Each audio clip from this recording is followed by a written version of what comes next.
Hello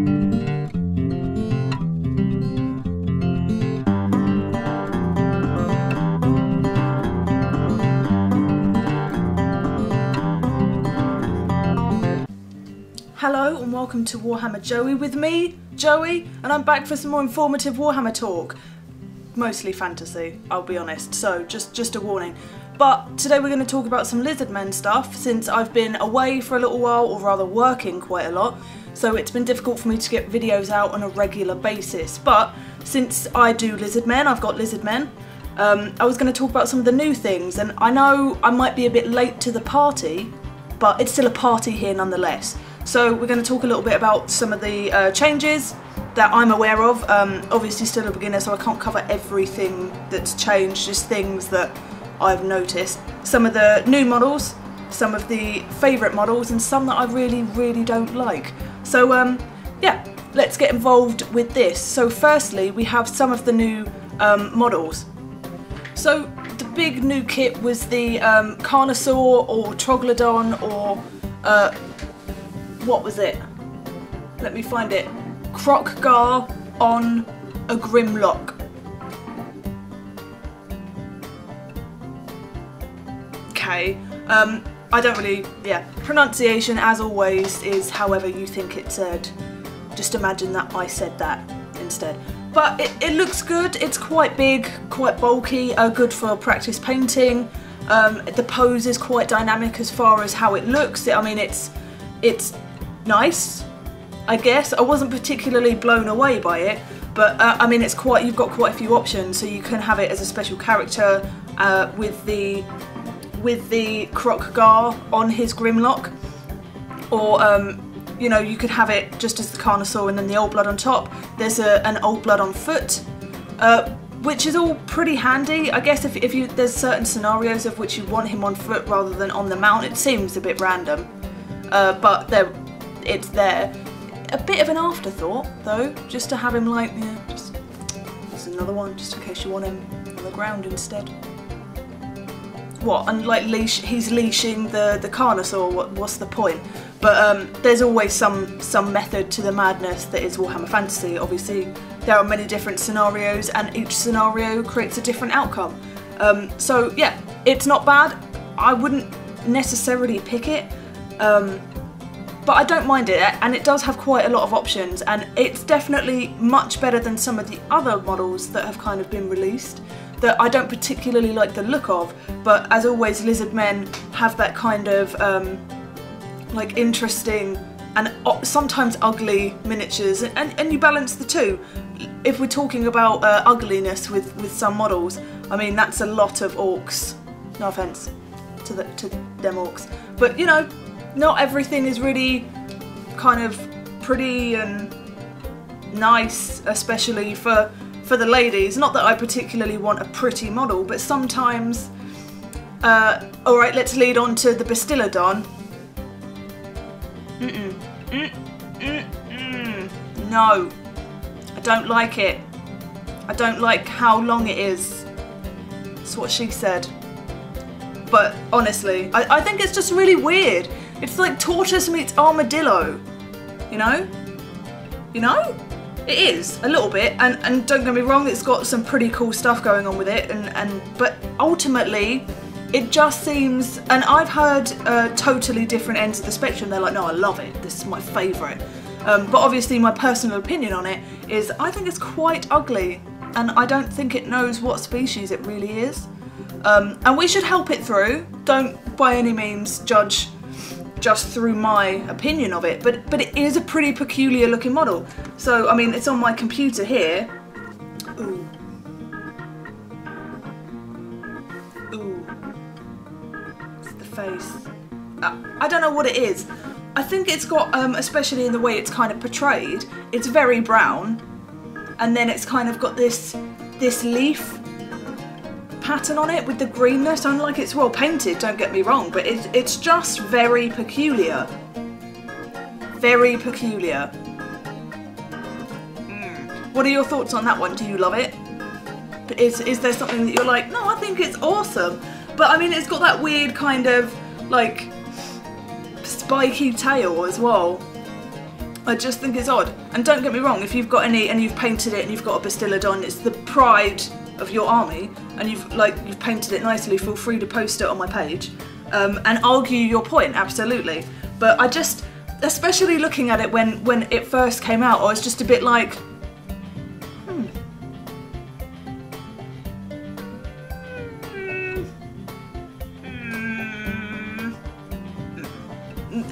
But there we go. It's not my favourite. In Bastillodon's defence, what I do really like about it, and this has been from reading quite a few blogs as well, and kind of, you know, I'm not fully hot on all the ins and outs of any Warhammer Fantasy Army, but it's just kind of like my personal opinion of these things and what I've learned as I've gone on. But on the model at the back, it's got kind of, it's the solar engine, and you can see like there's the activation panel on the back of it, and it's got 5 hands, but the skink only has 4, which, you know, rings true to some of the tragic Lizardman history. A little bit bleak, but that's a really cool thing to have on there. So while I don't particularly like the aesthetics of the Bastillodon, it's bulky, weird and armadillo-ish, it is cool, and obviously all of the models are really well thought out, and that's quite an awesome feature. The other option carries the Ark of Sotek, and it's got kind of like snakes. Snakes are everywhere, although some of them, no, they're all snakes. But that's a weird, I think that's cooler, and especially the way it's kind of painted and displayed. But it is a bit odd. It's a little odd. So then we've got the Pterodon and the Ripidactyl riders as our next kind of new thing going on. Aesthetically, I like them.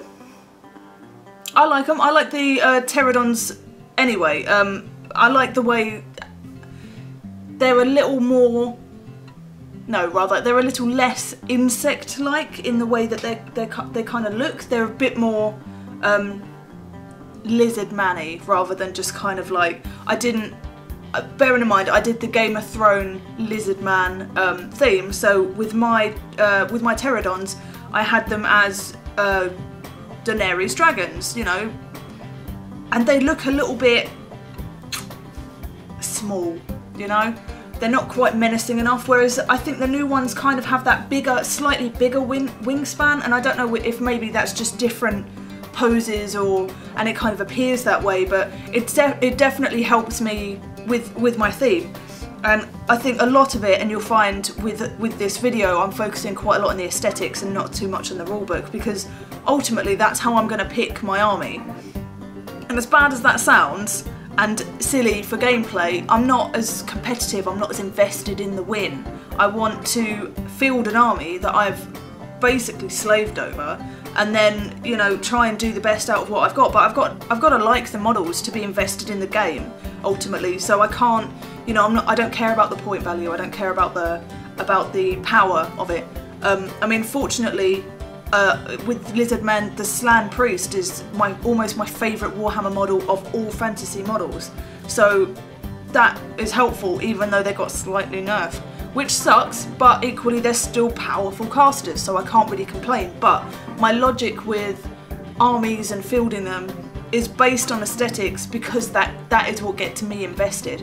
So that's just the kind of player I am, I guess, and hobbyist. So is that the same with you? Do you care really about the aesthetics or the painting side of it, or do you just go from what's logical, the winning game, the winning list? So back to my Pterodon and Ripidactyl, we've got the kind of, the Pterodon's still got that kind of like long, snouty looks to them as well. But the Ripidons have kind of like, or sorry, the Ripidactyls have got this kind of like jaw, like underbite, which is peculiar. It makes sense, and I actually think it's maybe a little bit more menacing that they've got these bigger faces rather than this kind of point to them. I'm maybe debating they look a bit more dragony to me. So I'm kind of debating swapping out my pterodons for ripidactyls. This is how much you can see I'm quite aesthetically based in trying to get it done. But I mean, they do look a bit scarier, rather than like they're going to peck your face off, right? I mean, yeah, I like that. I like that about them. I think they're pretty cool. Again, their wingspan looks bigger, so they've got that kind of girth to them as miniatures rather than the sleekness that the pterodons seem to have, and I like it. I like it a lot. It also lets you build the character within the kit. Tic-tac-toe, although it's spelled not as it sounds.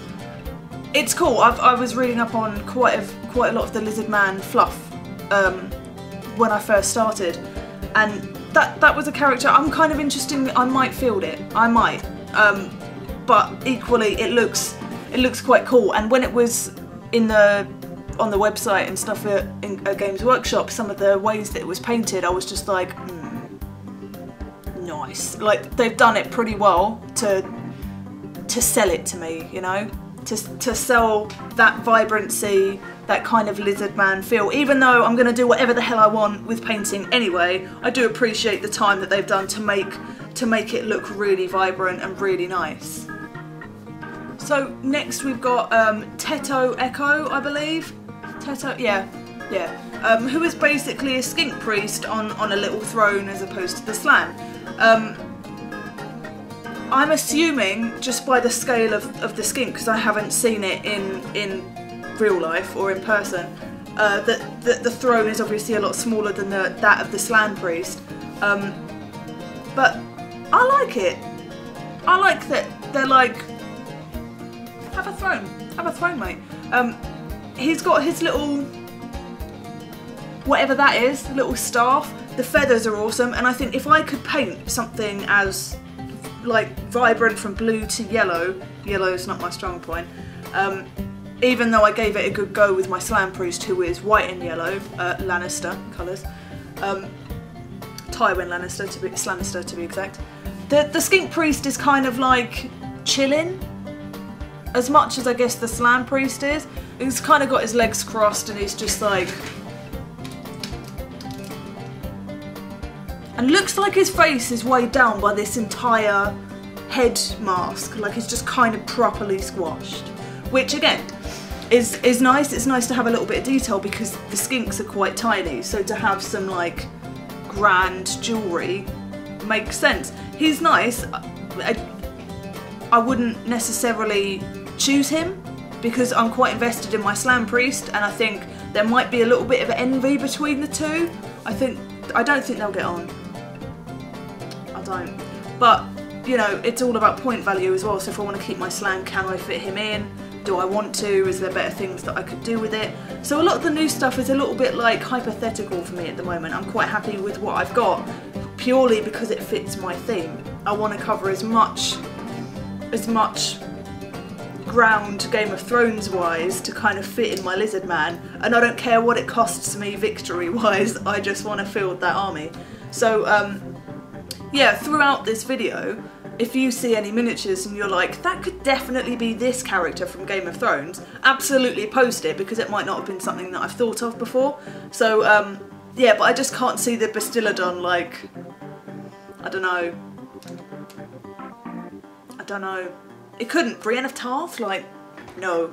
But yeah, feel free to post in the comments if you're like, I think you're missing this character, you should probably put that in. But if I run through quickly what I've got in Joey Berry's Lizardman army, we've got the Slanister, Tywin Slanister, my little, I'll put him here, Lannister colours, he's yellow and white. And then he's got Tyrion kind of sat next to him, the little skink on the edge, who's going to be fielded with the Temple Guard, who is, the champion is Jaime Lannister, and he's white and gold armour, which is the colour of the King's Guard. Then we've got a Stark unit, which is just Saurus warriors, and they are all Starks. I've got Wolf unit fillers, and I've taken a 40k Space Wolf model, beheaded it, and that's my champion, Ned Stark. Spoilers. Spoilers! If you haven't seen Game of Thrones, watch it now. Why are you watching me if you haven't seen Game of Thrones? Watch it now. Then we've got the Dothraki, who are the cold ones.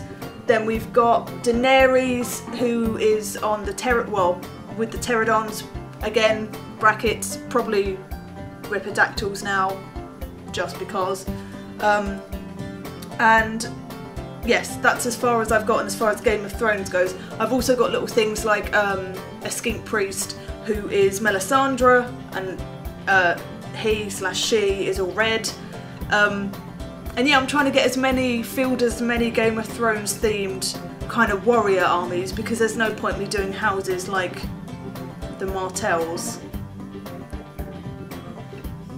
Why? And stuff like that, all the Tullys, you know, they're not really that kind of aggressive. Yes, I could do it for the colour scheme, but I want things that are ready for battle, and so far the Dothraki, the Lannisters, and the Starks are kind of, it's too soon to bring that up, but you know, they're all kind of ready for action. Comments down below if you know what I'm talking about. Sad face. But yeah, that's currently my Lizardman army. So if you think there is anything that I have missed out by way of Lizardmen or models that I could be using, feel free to give me suggestions. I will absolutely take it on board. So let us finish off the remaining models. We've got Gorok. Yeah, that looks awesome. The face is weird and it kind of looks smiley, like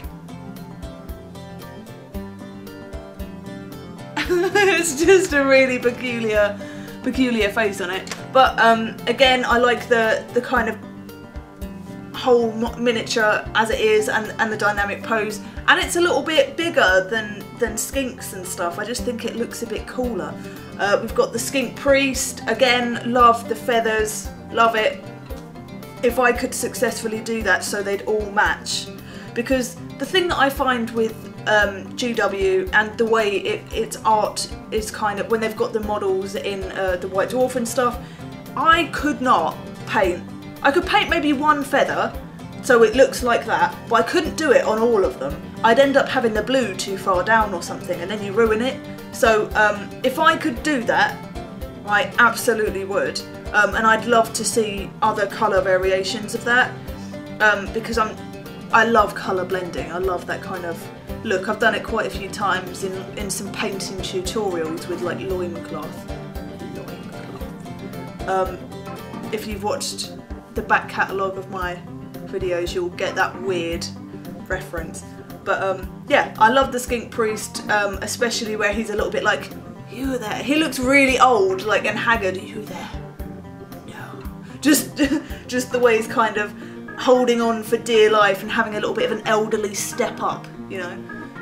But yeah, I love some of them. I don't love all of them. But what are your thoughts on the Lizardman stuff? Have you been tempted and swayed by the new release, and you're like, I didn't want to play him, but now I do because of a specific model? Of all the models here, I will do a building and painting tutorial, possibly a game run, like filled one of them. But which one would you want to see? The winning one, majority rules, so whoever votes, whoever gets the most votes, I will do. And you've got all of the miniatures, and I will list them below as well and do a poll on Facebook. So if you're interested in seeing me kind of build one, and as you should all know by now, I'm a terrible builder, so bad. So it's going to take me a while, and if you pick the Carnosaur just to watch me unsuccessfully build it, you are really mean. But I'll do it. So yeah, let me know in the comments which one you want to see me kind of give a go, and I'll paint, and of course your suggestions will be welcome, and I'll try and get that done as soon as possible. But today is my filming day, so this is 1 of 4. Hope you like this video. Like if you like this, subscribe if you want to, and I will see you shortly because I'm filming all day.